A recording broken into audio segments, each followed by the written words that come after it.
Welcome to episode 5 of Forkin' Amazing. In this episode, we're going to be cooking my version of undisputed king of burgers, the Big Mac. First up, we're going to make the all-important Big Mac sauce. This recipe is based on the original and really does taste almost exactly the same. Start with 1 cup of mayonnaise, add 2 tablespoons of American mustard, a tablespoon of sugar, a tablespoon of paprika, half a cup of sweet pickle relish, and a tablespoon of apple cider vinegar before whisking together. This should make enough sauce to generously top around 6 burgers. To finish the sauce, add a teaspoon of garlic powder and a teaspoon of onion powder and whisk until smooth. Now that we have our sauce ready, we're going to move on to make the buns. To a mixing bowl, add strong white bread flour, caster sugar, yeast, and salt on the opposite sides so that you don't kill the yeast. Add lukewarm water and crack in a couple of eggs. We're going to begin mixing on a slow speed with a dough hook, adding some diced room temperature butter once the dough has started to come together. At this stage, you can see that the dough is still quite lumpy, so we're going to mix until it becomes really elastic and smooth. The amount of moisture in this recipe means that the dough is extremely sticky, but it's totally worthwhile as it yields some really light and fluffy buns. Cover the dough and leave to prove for 1 to 2 hours depending on the temperature of your room. Scrape the dough out from the bowl and dust generously with flour. As it's so sticky, it's probably a good idea to continue to top up with flour as you go. We're going to divide into 6 portions, first cutting into half, then later each half into 3 portions. In order to shape the buns, we're going to stretch the surface, tucking the edges up into the middle of the bun. This gives us a smooth surface and allows the bun to rise evenly. Place the bun onto a lined baking tray and leave to prove for around an hour. This second stage of proving is what gives the bun a really nice light texture. Remembering that this is a really sticky fiddly dough, if you find your fingers are sticking, just add a little flour. Cover with a cloth just so you don't form a skin on the surface of the buns and leave to sit for an hour. Next, we're going to glaze with egg wash to give the buns a golden glossy appearance. Take care to brush evenly so we don't end up with a patchy glaze. Sprinkle over sesame seeds so they stick to the egg wash, leaving out 2 buns that we'll use for the middle part of the burgers. We're going to bake the buns at 185 degrees Celsius or 365 degrees Fahrenheit for around 15 to 18 minutes. To give us really crisp, juicy lettuce, we're going to dunk into some icy water. First, halve the lettuce, then remove the stem by cutting into the lettuce from one side and then from the other. Quarter the lettuce, then remove the core leaves to make chopping easier. Flip the quarter over and squash a little bit just to help with the chopping.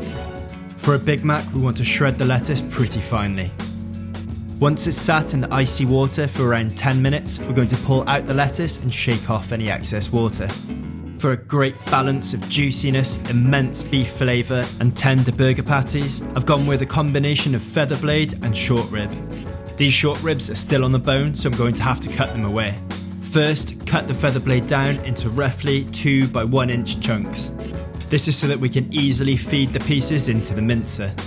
If you don't have a mincer at home, you could always ask your butcher to do this for you. To remove the meat from the short rib, run the knife as close as you can along the bone itself. Again, dice the meat into 2 by 1 inch chunks, and you can save the bones for a stock at a later time. The reason I've gone with these cuts is because you get an amazing marbling of fat throughout the meat, which gives phenomenal juiciness to the burgers. The mincer is going to work best when the meat has had a chance to firm up a little bit, so we're going to put into the freezer and leave for around half an hour. It's best to lay out the chunks on some baking paper with a gap between them just so that they don't stick. We're not looking to freeze the meat here, just to firm up the edges so that we can grind nice and easily. Set up the mincer and add the pieces one by one so that we get a nice clean grind on the meat. If you're going to ask your butcher for this, I'd go with a 50-50 ratio of short rib to feather blade, or failing that, ask for a good quality chuck mince. Once all of the meat is ground, we're going to form our patties, using some baking paper sheets to stop the burgers from sticking together. Lightly pack a small handful of the ground meat together between your hands and squash the ball down into a patty.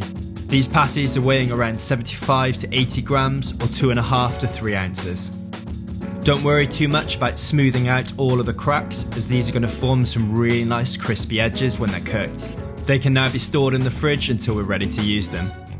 To get the best texture from these buns, we're going to toast them. First, cut one of the seeded buns in half, taking a moment to really enjoy how open and soft that bread is. Next, cut one of the non-seeded buns in half and remove the top so that we have 2 middle layers for burgers. Melt some butter and brush onto the cut side of each of the buns. This is how the 3 of them are going to stack up. Push the buns down onto a heated skillet and let them toast until golden brown and crispy. When it's time to cook the burger patties, we're going to use some vegetable oil to lightly coat each of the patties, then generously season both sides with salt.